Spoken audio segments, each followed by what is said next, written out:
Hello everyone, I'm Mariana. In this video, I'm going to show you another recipe for a Hungarian dish. In Hungarian, it's called Paprikás Csirke, which translates to chicken paprika. This has very few ingredients, basically chicken and some spices. It is very easy to make and it also doesn't take too long. So here are the ingredients. You're going to need chicken. I'm going to use boneless, skinless chicken breast, but you could use any parts of the chicken. You can take an entire chicken, cut it up, and put it all in the pot that you're gonna cook it in. You can just use drumsticks or the wings or anything you want. You'll need a couple of tomatoes. You can also use some red pepper in addition. Onion, purple onion or red, it doesn't matter. Some salt, some oil. Back in the day, we would actually use smoked bacon and we would cook out the fat and we would end up using that. But we're gonna be a little bit healthier today and just use oil. Then of course you'll need some paprika. I'm going to make this dish not spicy, so this is just regular. They call it sweet paprika, but it doesn't mean it's sweet. And then this is ground paprika, just adds a little bit more texture to it. And then I have these two spices and I want to tell you about these because if you're going to cook Hungarian food, you might as well grab a couple of these. This is paprika cream. It's called red gold probably because it's worth gold. It's so good and it's red from all the paprika. It is basically paprika paste. It's a very unique taste, but nothing crazy. You could use it in any kind of food you want. And then you have this one goulash cream. You probably heard of Hungarian goulash. So this is basically the base of that soup.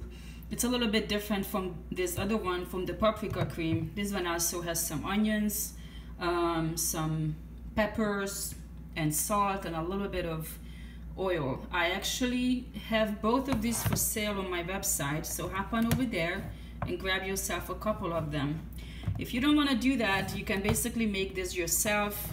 I would just cut up some onions, tomatoes, some peppers, and saute them in some oil and keep cooking it. Just keep cooking it until the whole thing reduces into a paste, and then you can use that. But this would be so much easier. So the first thing you do is pour some oil in your pan and cut up your onions and your tomatoes as small as possible, as well as if you're using any peppers. It's important that they're very small because you don't want to taste the pieces. You want it to basically cook down into almost like a paste. If you could taste them a little bit, you could tell that there are pieces, that's fine, but you don't want to have these big chunks in your mouth. And then you add your spices and you basically cook them down a little bit. I forgot to mention you can add a little bit of pepper, that's fine. Don't go crazy with the salt because these spices already have it, so you don't want to over salt it. It will be hard to fix it. You pour a little bit of water. Now you want to pour enough water so that it doesn't burn and it will end up having a little liquid. It's not going to be this dry paste, but you don't want this to become too soupy because this is not a soup. And you just keep cooking it until the whole thing reduces to a little bit of a thick paste.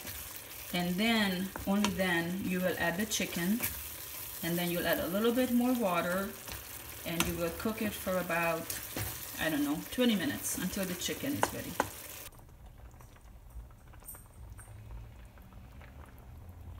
So while the chicken is simmering on the stove, I want to tell you about Hungarian cooking, because some people might say that this recipe is not even traditional. It's basically my spin on the traditional recipe, but that doesn't make it wrong because there are different ways to do things. In Hungarian cooking, as long as you stay with the same spices, it's fine. There are different ways to do things. We even have a saying, it says, ahány ház, annyi szokás, which means in every house you will have a different way of doing things, which will still have the same result in the end. So if you cook Hungarian food, you just want to stay with the spices. You don't want to add anything different. You don't want to add rosemary or thyme or oregano or anything like that. You don't want to experiment with it because it will completely change the taste. So it looks like it's almost ready. It does look like it has a little bit extra liquid. So I'm going to let it simmer for a little longer, but I don't mind. This is so good. I could just drink that extra liquid. But I forgot to tell you about sour cream. This is a step you can take or you can skip. You can add a couple of tablespoons of sour cream at the end. Just mix it in nice and neat. It will just make it a little bit creamier. It will taste really good. Or you could just leave it the way it is. So how do you serve this? You could serve it with some potatoes. You could boil a couple of potatoes, cut them up, add some salt and a little bit of cut up parsley. But I think it's better if you use pasta. You don't want to use the long stringy pasta, no spaghetti or angel hair or anything like that. You want it to fit into your spoon. And I like this kind, or the shells, something that can actually kind of absorb all that liquid. So you could have 1 spoonful of pasta, a little bit of the liquid and the chicken, and that tastes really good like that. Wow, look at that. That looks so good. So it's time to eat. The only thing that I need to add is some Hungarian white wine, which is perfect with chicken. And other than that, thanks for watching. Jó étvágyat!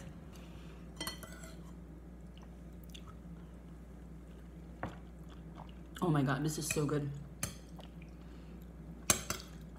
Look at that. See that? Delicious.